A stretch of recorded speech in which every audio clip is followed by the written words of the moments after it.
The sun was just dipping below the rooftops of Maple Grove, casting a warm golden glow over the neighborhood's flawless lawns and white picket fences.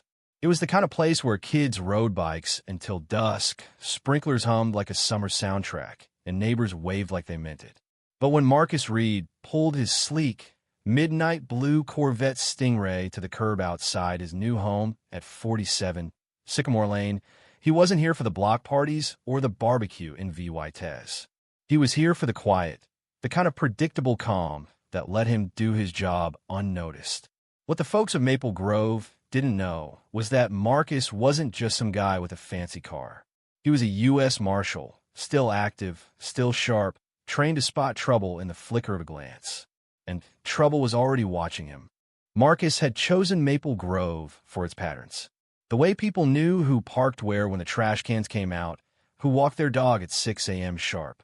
It was perfect for a man who needed to blend in while keeping his real-life classified cases, late-night ops, and a badge locked in a safe out of sight. But as he stepped out of the Corvette, its curves gleaming like a predator under the streetlights, he felt the eyes. Curtains twitched across the street. A guy mowing his lawn paused, staring longer than polite. A woman with a poodle slowed her walk, glancing back. Marcus didn't bite. He wasn't here to make friends. He was here to stay in VY Cybele. But Maple Grove had its own rules, and they didn't like outsiders. 3 days in, the first sign of trouble came. Marcus stepped outside, coffee in hand, and froze. Tucked under his Corvette's wiper was a note, cheap paper, dew-soaked, with bold, all-caps text. Saw parking violation. Out of compliance with HOA standards. Final warning. Saw no signature, no number, just a stamped HOA logo and eagle, generic and smug. Marcus sipped his coffee, his jaw tight. He wasn't the type to jump at shadows, but this wasn't a friendly welcome. It was a jab, a test. He checked the HOA handbook, 63 pages of rules about hedges and paint colors, but nothing banned parking his car on the street. This wasn't official. This was personal. He pocketed the note and started watching closer. The neighborhood had a shadow system, a clique of self-appointed enforcers who called themselves the Community Order Committee.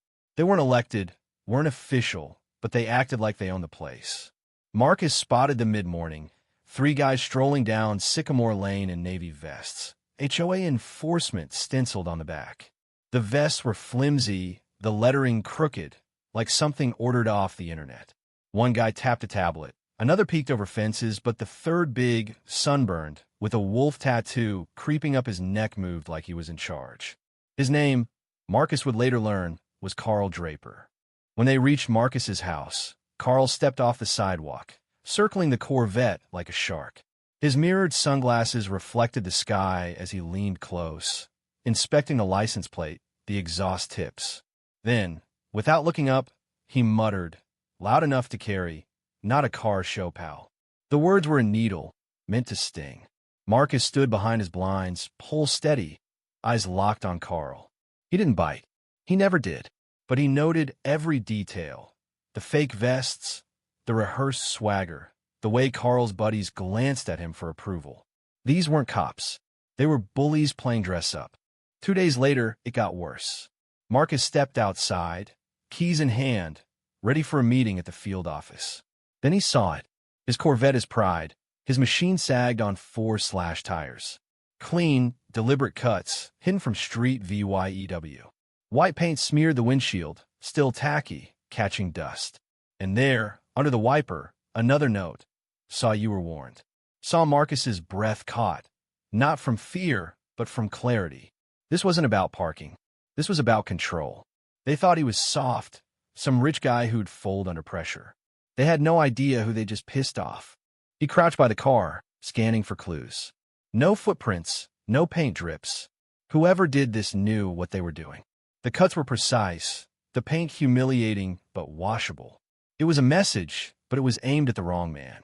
Marcus pulled out his phone, snapped photos, and logged everything into a secure federal system timestamp. GPS, the works.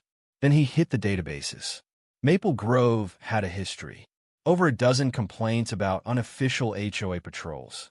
Residents harassed, fake citations issued, notes left. One woman, Ellen Hayes, had reported a near-identical note after refusing a backyard inspection. The complaints went nowhere, dismissed as CIVYL matters. But Marcus wasn't a CIVYLen. He dug deeper, pulling restricted HOA records. The Real HOA board had disavowed this committee twice, but no one stopped them. Then he ran facial recognition on doorbell footage from a complaint. Carl Draper popped up 43, prior con VY tie-ins for intimidation, harassment, even posing as a code officer. His sidekick, Eddie Klein, 38, was a washed-up security contractor, fired for bullying. These were men who craved power but couldn't hold it. So they built their own empire, ruling Maple Grove with fear and fake badges. Marcus didn't flinch. He filed the note in a manila envelope, labeled SAW Incident Day 5 SAW, and kept MOVYing. That night, he parked the Corvette in the driveway, floodlights blazing, a silent SAW I see you saw. He sat on his porch, tea in hand, waiting. Nothing came, but he knew it wasn't over. These guys didn't quit, they escalated. And when they did, he'd be ready. The breaking point came soon enough. Marcus walked to Carl's house at the end of Sycamore Lane, a brick two-story with a crooked fence and a buzzing porch light. Carl stood on the steps, flanked by Eddie and another guy, their vests now sporting community safety officer patches and other lie. Carl spotted Marcus first, his wolf tattoo stretching as he smirked. "Well, look who's out for a stroll," he said, voice dripping with mock amusement. "You don't get how things work here, do you?" Marcus stopped at the lawn's edge, hands loose, eyes steady. "You seem real sure of yourself," he said, calm but cold. Carl stepped closer, boots thudding. "I know your type," he sneered. "Soft. Think you can buy respect with that car." Marcus closed the gap, inches from Carl's face. "You don't know me," he said, voice low, "but you're about to." For a split second, Carl's smirk faltered. His eyes narrowed, his breath hitched. Marcus saw a crack in the armor. "I've dealt with guys like you," Carl snapped, recovering. "You think you can waltz in and mess with our order?" Marcus didn't blink. "Order," he said, glancing at the vests, the radios, the fake patches. "You threaten neighbors, slash tires, hide behind rules you made up. That's not order. That's a delusion." The air thickened, tense as a storm cloud. Carl leaned in, whispering, "You've got no idea who you're messing with." Marcus met his gaze. "Neither do you." Then he turned and walked away, not defiant but final. Behind him, Carl stood frozen, unsure if he'd won or lost. But Marcus had what he needed. Carl had shown his hand, confirmed his arrogance. Now he was a suspect. That night, Marcus filed a complaint with local police, attaching photos, footage, and Carl's rap sheet. He sent a sealed report to the Marshal VYC.